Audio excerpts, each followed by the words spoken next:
You guys, the season 12 finale is almost here, which is crazy because I feel like this season completely flew by. Or maybe it's just because I keep having to watch 5 to 7 episodes at a time. So, A Blast from the Past is basically taking Gibbs's past, blasting it in your face. This guy who died was using one of Gibbs's past fake IDs under NCIS, and it turns out one of his friends was using Mike's old ID and Jenny Shepard's old ID. Oh god. Man, I miss when they were breathing. So they kind of catch on when this guy is using this fake name to go out to NBA games and strip clubs, which kind of sounds exactly like my spring break, except replace NBA games with March Madness broadcasts and strip clubs with McDonald's. But other than that. And then there's also this weird subplot where Tony doesn't want to, or he's kind of anxious to meet Zoe's parents, which is kind of understandable because last time his lover's father came to town, he was murdered quite brutally. So yeah, I mean, I dug it because this brings up a lot of characters who I miss, who are dead, but I still enjoy talking about them. Blast from the past indeed. I love that this episode is called The Artful Dodger because I was just in a production of Oliver like a month ago, which is ironic timing. Amazing. Tony's father's back in town and he's hella upset because Linda left him.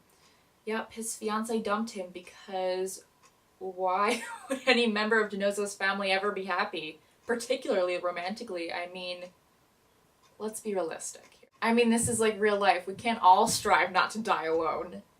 Senior gets himself involved in the case like he always seems to do, magically. God knows why that is. And Gibbs has to step in, and there's a little thing going on with Gibbs that I enjoyed. And I think Zoe's brought up in this episode. She's brought up a lot in this little arc I watched. And, alright. You guys, I don't mind Zoe. I don't.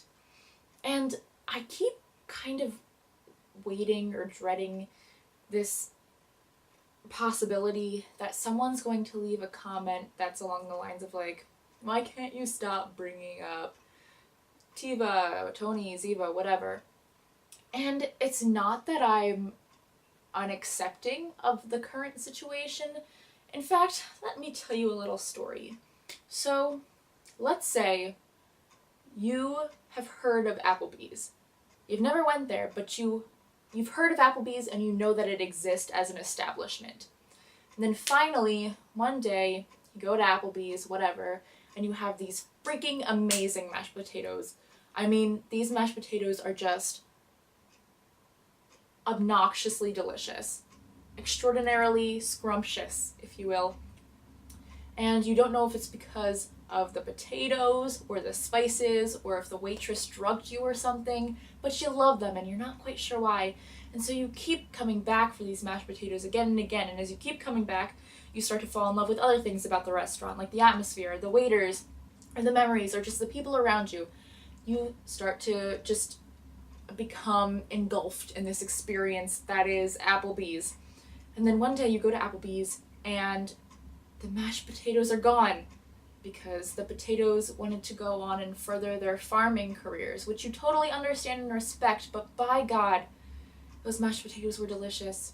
And you keep going back because you fell in love with all those other things about Applebee's along the way, but every time you go there, you keep being reminded of those mashed potatoes, those amazing, delicious mashed potatoes you once had. You know what? They're gone, but they'll always be with you in your stomach. And by God, your heart. And that's how I feel right now. Artful Dodger. Swaggy episode.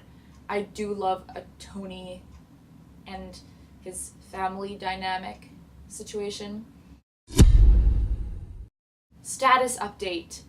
NCIS loves to pick out some dangers in technology. And basically Delilah's back.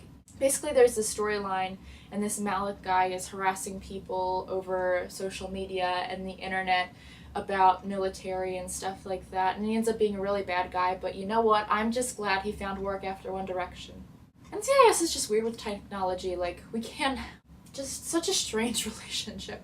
Delilah's kicking ass, and you know I love Delilah, and I love Delilah and McGee, and she's moving back to DC, which makes me happy because I'm a sucker for romance. They make me happy, they make my heart happy, and I love when they're like talking about something, but they're also secretly talking about something else, which kind of happened when they were like being held captive and they needed to like fake an argument, but they were really faking an argument about a real argument that they probably needed to have, and I cry inside.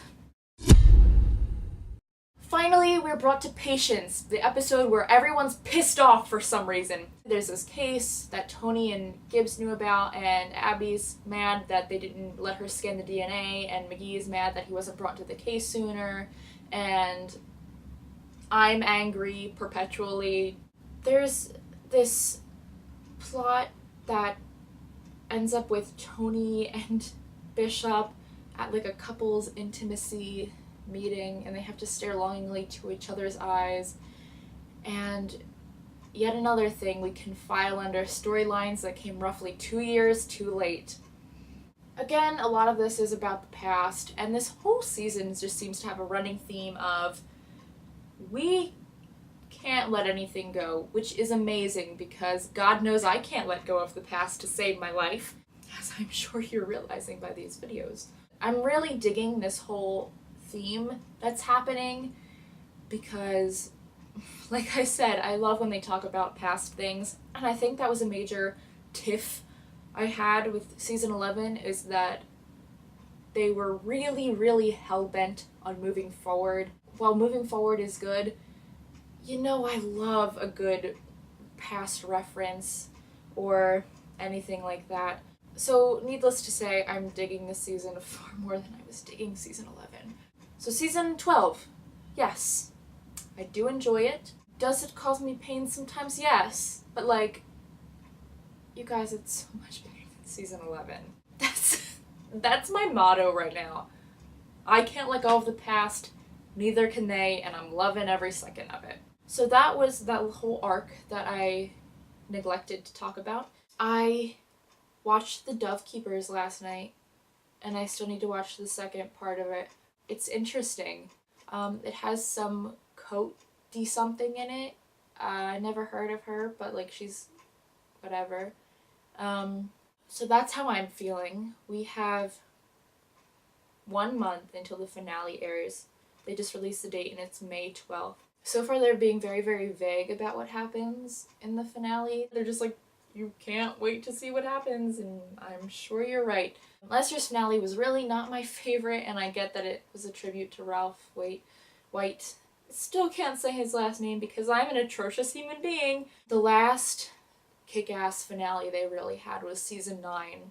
That's what I have to say about NCIS. I think I've been talking for roughly 7 years, so I'm gonna shut off the camera and get to uploading. I see you guys. I'll see you guys later. Goodbye.